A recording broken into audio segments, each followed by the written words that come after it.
Assalamualaikum warahmatullahi wabarakatuh. Salam sehat selalu anak-anakku di rumah. Semoga Allah Subhanahu wa Ta'ala selalu memberi kesehatan yang prima kepada kalian semua dan keluarga di rumah. Baik, pada pertemuan kali ini kita sampai pada materi klasifikasi bagian yang kedua. Sebelum kita mulai pembelajaran pada kali ini, mari kita buka dengan bacaan basmalah bersama-sama. Bismillahirrahmanirrahim. Oke, silakan persiapkan bukunya, buku pegangannya, agar kalian lebih terarah dalam pembelajaran yang Ibu terangkan nanti. Ya, materi pembelajaran biologi kelas 10 semester ganjil keanekaragaman hayati bagian kedua. Karena ini adalah lanjutan dari keanekaragaman hayati bagian pertama, otomatis tentang KI dan KD-nya sama, yaitu KI 3, KD 3.2, KD 3.3. Baik anak-anak, tetapi yang membedakan adalah indikator yang akan kita capai, di mana indikator yang akan kita capai pada pertemuan kali ini adalah nanti kalian harus mampu menjelaskan proses pemberian nama. Yang kedua, kalian harus bisa mengidentifikasi dan menyajikan kunci determinasi makhluk hidup. Selanjutnya, kalian harus mampu membuat klodagram dan karakter-karakter derivat yang ada. Oke? Kita lalui nanti kalian insya Allah mampu mencapai ketiga indikator ini. Kita ingat kembali materi yang diberikan Ibu kemarin. Ibu sudah membuat semacam peta konsep begini agar lebih terarah alur pemikiran yang kalian jalani nanti. Pertemuan kemarin, klasifikasi bagian 1, kita sudah membicarakan tentang tujuan klasifikasi yang sebelah ini ya. Tujuan klasifikasi, kemudian jenis-jenis klasifikasi, proses yang harus kalian lalui dalam membuat klasifikasi. Nah, sekarang bagian kedua, kita akan membahas ini, tata nama, kemudian membuat kunci determinasi, dan mengidentifikasi makhluk hidup. Kita tahu sebelumnya bahwa dalam mengklasifikasikan makhluk hidup, dalam mengelompokkan makhluk hidup, ada 3 tahapan yang harus kalian lakukan. Yang pertama harus mengidentifikasi dulu cirinya, persamaannya, kemudian dikelompok-kelompokkan. Setelah dikelompokkan, baru makhluk hidup itu diberi nama. Nah, materi kali ini kita akan membicarakan bagaimana cara memberi nama pada makhluk hidup. Dalam pemberian nama pada makhluk hidup itu harus memperhatikan urutan takson dulu. Istilahnya urutan takson. Takson itu bahasa Indonesianya tingkatan makhluk hidup. Coba lihat ini. Klasifikasi makhluk hidup menurut Linnaeus didasarkan atas persamaan dan perbedaan struktur tubuh makhluk hidup. Takson, tingkatan, disusun dari yang tertinggi sampai ke yang terendah. Jadi nanti pada makhluk hidup itu ada tingkatan makhluk hidup yang paling tinggi, ada tingkatan makhluk hidup yang paling rendah. Lebih keren tingkatan itu kita sebut dengan apa? Takson. Oke, jadi takson itu tingkatan ya. Semakin tinggi tingkatan taksonnya, biasanya semakin umum persamaan ciri-ciri yang dimiliki oleh suatu makhluk hidup. Sebaliknya, kalau taksonnya itu rendah tingkatan taksonnya, maka semakin khusus persamaan ciri yang dimiliki oleh suatu makhluk hidup. Biasanya tingkatan ini memiliki jumlah makhluk hidup yang sedikit. Coba lihat apa sih takson itu seperti apa. Nah, ini coba perhatikan. Tingkatan takson pada klasifikasi yang digunakan oleh Linnaeus. Coba, yang terkenal memang yang diperkenalkan oleh Linnaeus ini. Kita lihat yang sebelah yang biru. Takson paling bawah spesies, takson yang kedua genus, takson yang ketiga famili, takson yang keempat ordo, takson yang kelima kelas, takson yang keenam filum garis miring divisi, dan yang paling tinggi adalah taksonnya bernama apa? Kingdom. Jadi ini yang dikatakan dengan kalian selama ini kan pernah mendengar makhluk hidup itu apa nama familinya, kan begitu? Berarti yang kalian tanya takson nomor 3. Kemudian apa nama marganya? Makhluk hidup itu marganya apa? Berarti nomor 2. Genus ini bahasa Indonesianya marga. Nah, jadi pada takson nomor berapa ini? 1, 2, 3, 4, 5, 6. Filum garis miring famili. Kenapa ini harus ada filum dan garis miring? Kita lihat ke sebelah kiri. Ternyata filum itu dipergunakan pada tingkatan takson khusus hewan. Sedangkan pada tumbuhan tingkatan yang ke-6 ini namanya divisi. Nah, sama kan? Spesies paling bawah, naik genus, naik lagi famili, ordo, kelas, filum pada hewan, divisi pada tumbuhan. Kemudian yang paling atas adalah kingdom, kerajaan. Takson yang paling tinggi di muka bumi itu adalah kingdom. Takson yang paling rendah di muka bumi ini pada makhluk hidup adalah spesies. Spesies itu jenis makhluk hidup. Paham ya apa yang dikatakan takson? Jadi takson itu hanya istilah keren saja. Sebenarnya takson itu bahasa Indonesianya adalah tingkatan. Di biologi istilah itu diganti dengan takson. Oke. Kita lanjut. Pada materi yang sebenarnya yaitu tata nama. Bagaimana caranya manusia itu memberi nama pada makhluk hidup yang ditemukan? Bagaimana caranya manusia? Tidak sembarangan, harus mengikuti aturan yang telah dibuat oleh para ahli sedunia. Jadi harus mengikuti aturan, tidak sembarang memberi nama. Kalau makhluk hidup yang kita temukan itu atau makhluk hidup yang kita temui itu mau diakui secara sah seluruh dunia, jadi harus mengikuti aturan. Aturannya seperti apa? Ini aturannya. Untuk memudahkan penamaan makhluk hidup digunakanlah sistem penamaan ilmiah yang disebut dengan binomial nomenklatur. Siapa yang membuat aturan ini adalah Carolus Linnaeus. Jadi aturannya bernama binomial nomenklatur yang dibuat oleh Carolus Linnaeus, orang Amerika Latin. Makanya nanti ada salah satu aturannya. Seperti apa aturannya? Kita lihat. Kenapa diberi nama binomial nomenklatur? Adalah pemberian nama dengan 2 kata. Jadi gak banyak-banyak, gak boleh panjang-panjang namanya, 2 kata, hanya 2 kata saja. Atau disebut dengan tata nama ganda karena 2, yaitu kata pertama itu disebut dengan genus dan yang kata kedua disebut dengan spesies. Menggunakan 2 kata, nama genus dan nama spesies. Jadi itu aturannya. Nah, rincinya aturannya itu adalah berikut ini dijelaskan ketentuan-ketentuan untuk memberi nama takson tingkat jenis, marga, dan suku. Oke. 1.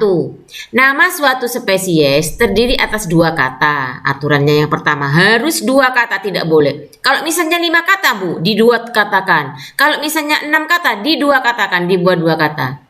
Nah, 2 kata itu, kata pertama merupakan nama genus. Genus itu tingkatan yang keberapa tadi? Kedua ya. Dan kedua merupakan petunjuk jenis. Misalnya ini, ada bahasa Indonesianya mawar putih. Mawar putih.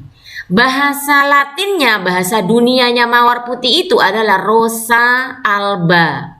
2 kata kan? Rosa 1 kata, alba 1 kata. Jadi Rosa alba itu maksudnya terdiri hanya 2 kata saja, tidak boleh lebih. Aturan yang pertama. Aturan yang kedua, huruf pertama nama genus ditulis dengan huruf kapital atau huruf besar. Sedangkan huruf pertama kata petunjuk jenis ditulis dengan huruf kecil. Kita lihat tadi, Rosa alba, kata pertamanya apa? R hurufnya. harus besar. R harus besar, rosa. Sementara albanya petunjuk jenisnya, A-nya harus kecil. Jadi R besar, A kecil. Aturan yang kedua. Aturan yang pertama apa tadi? Terdiri dari 2 kata. Aturan yang kedua, kata pertama hurufnya harus besar, kata kedua hurufnya harus kecil. Selanjutnya, nama spesies menggunakan bahasa Latin atau yang dilatinkan. Jadi nggak boleh pakai bahasa Inggris, nggak boleh meskipun bahasa Inggris sudah mendunia, tapi karena yang membuat itu adalah Bapak Linnaeus tadi, orang Amerika Latin, maka harus menggunakan bahasa Latin. Harus menggunakan bahasa Latin. Atau yang dilatinkan itu maksudnya kalau tidak ada bahasa Latinnya, ya dilatinkan. Contoh, Bambosa spinosa, bambu berduri. Bambu ini ditemukan oleh orang Indonesia. Dibuka kamusnya bahasa Latin, ternyata nggak ada. Kamusnya bambu itu nggak ada.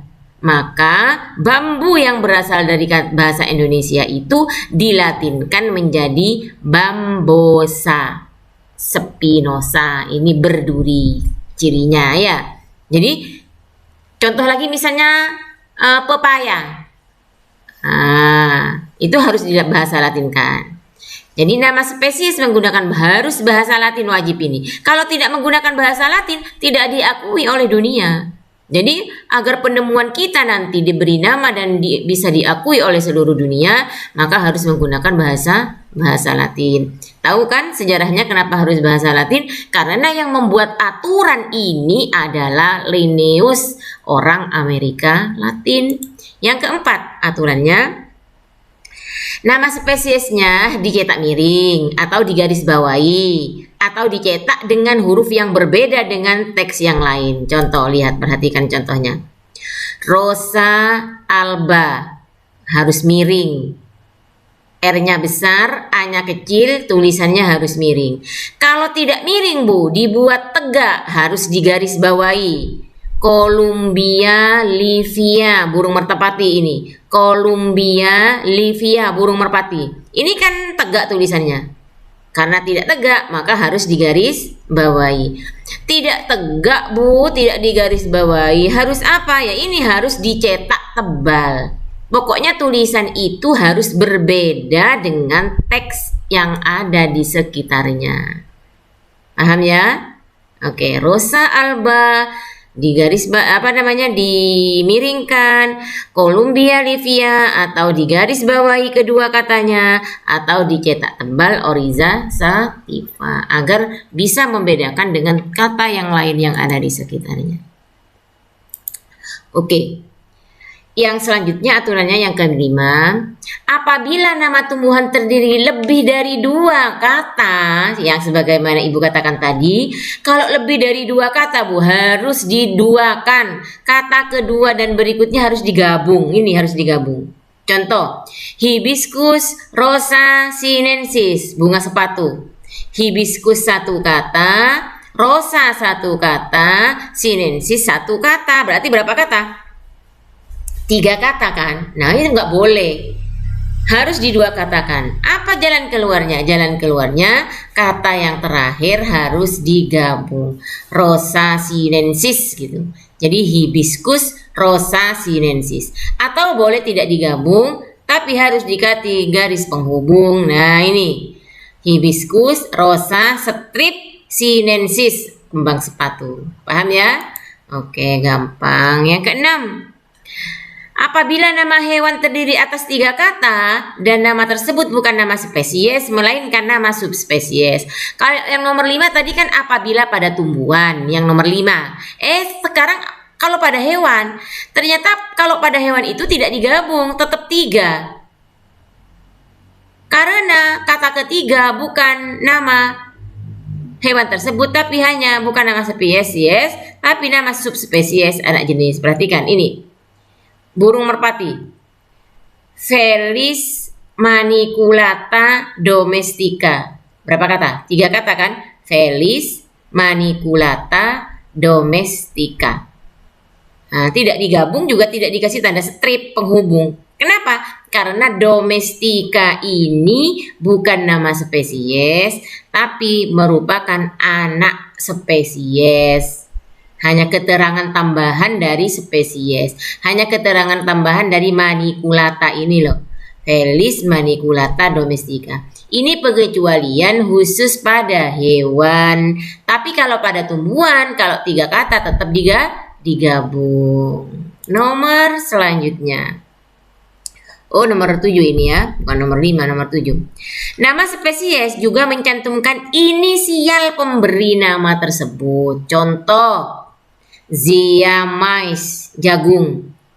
L, ada L-nya. Zea mais L.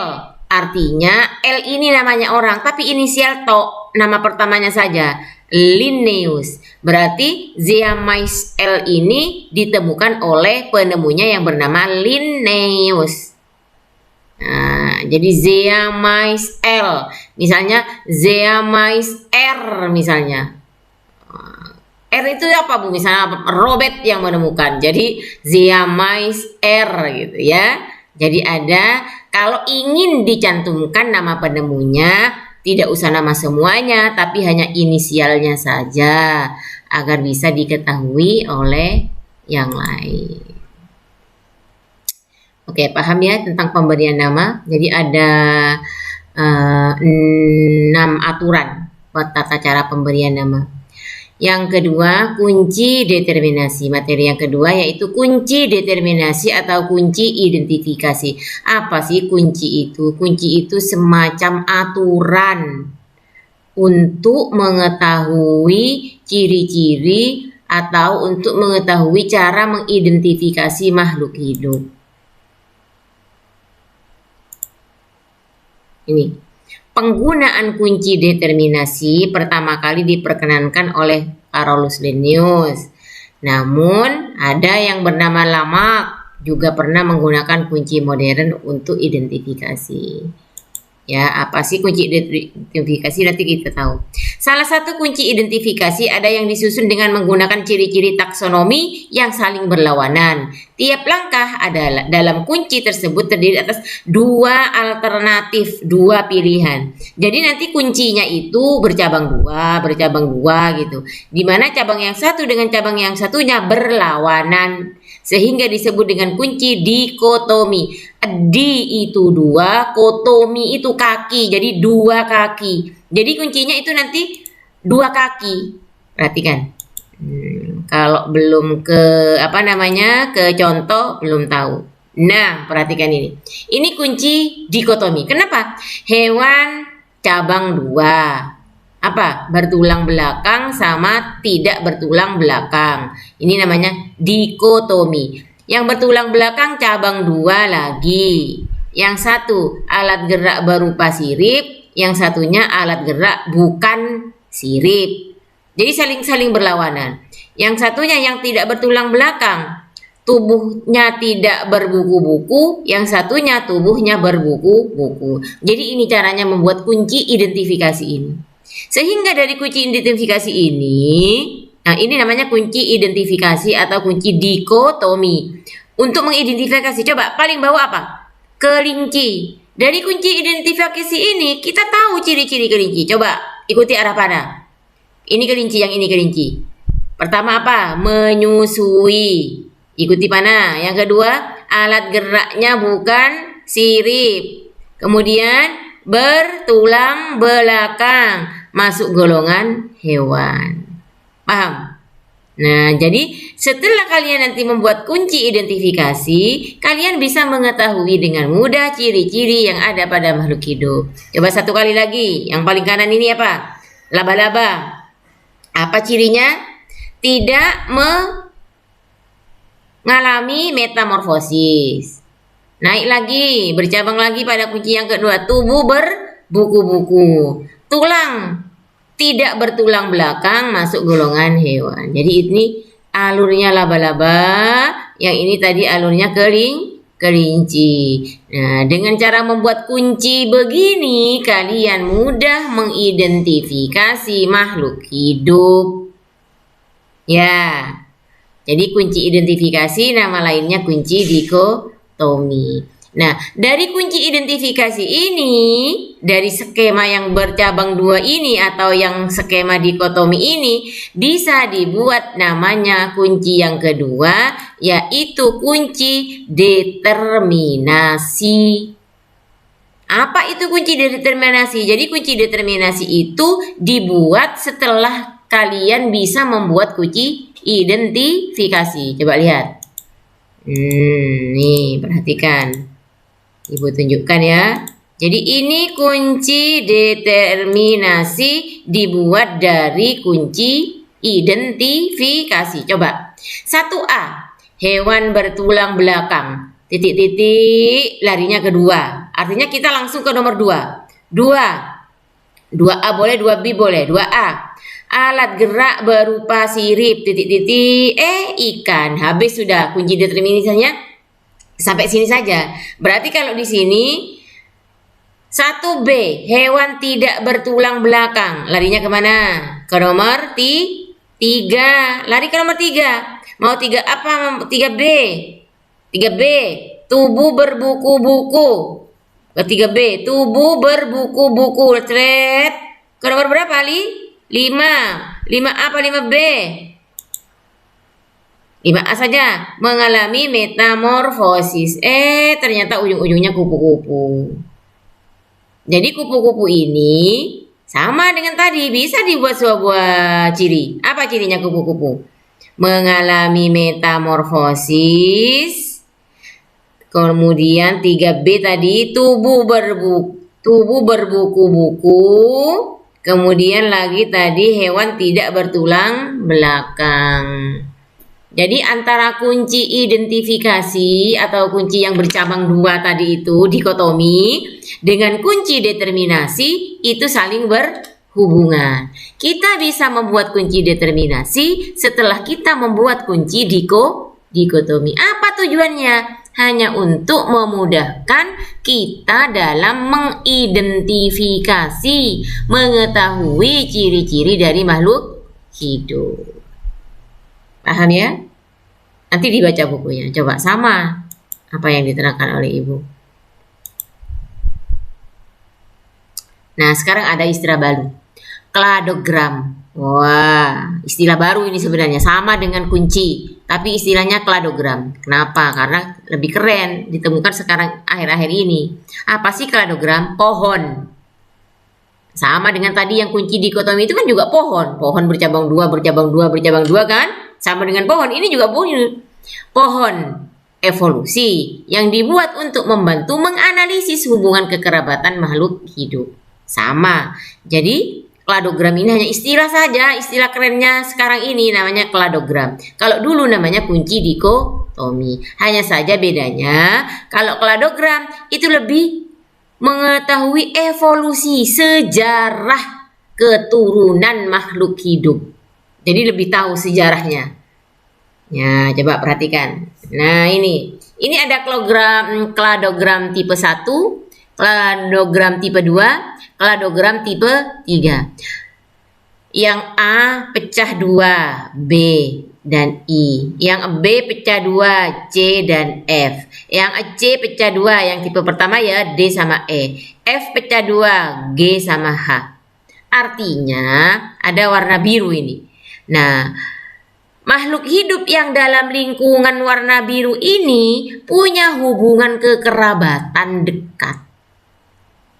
Jadi antara makhluk hidup D sama E itu punya hubungan kekerabatan dekat. Ketimbang coba tipe 2, yang tengah tipe 2 itu, tipe 2.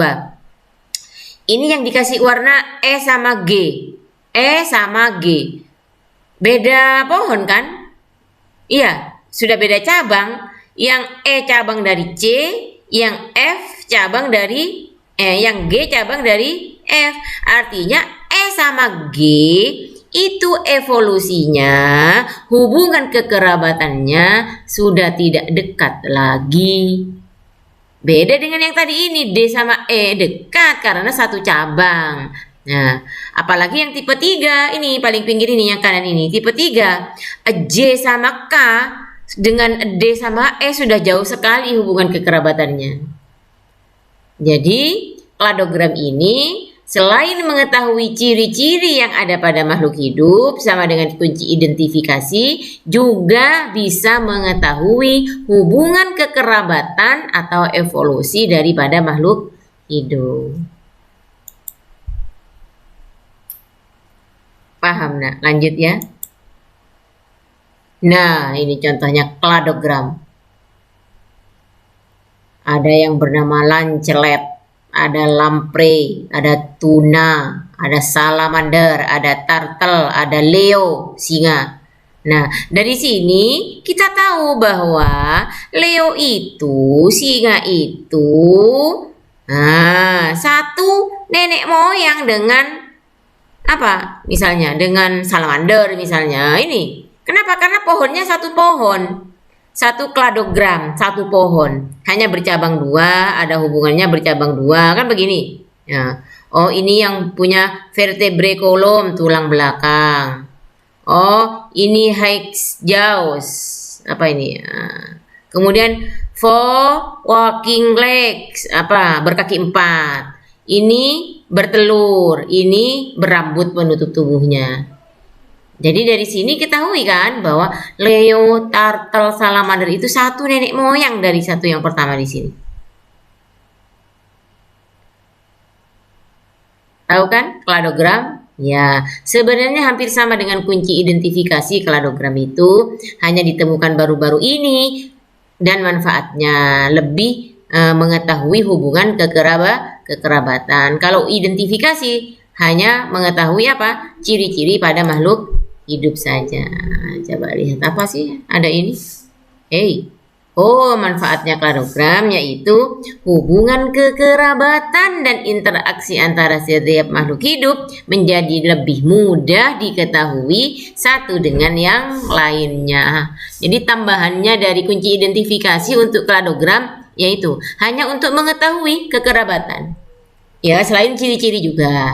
Iya, juga kekerabatan. Tapi kalau identifikasi hanya ciri-ciri saja, tidak diketahui kekerabatannya. Karena ilmu pengetahuan semakin maju ya, semakin maju juga apa yang kita pelajari. Oke, demikian ya anak-anakku sekalian ya. Jadi, untuk mencapai indikator yang di depan tadi, kalian harus mampu mengerjakan latihan ini. Indikatornya tadi, kalian apa? Tuliskan urutan takson dari yang tinggi ke yang rendah. Sudah ada tadi. Yang kedua, tuliskan sistem penamaan ilmiah yang digunakan untuk menamakan makhluk hidup. Apa nama sistemnya? Sistemnya apa bernama tadi? Sudah. Nomor 3, kalau sudah mengetahui nama sistemnya, apa yang dimaksud dengan kunci determinasi? Sudah juga kan Ibu terangkan. Yang keempat, tulis aturan. Nah, ada berapa aturan tadi? 6.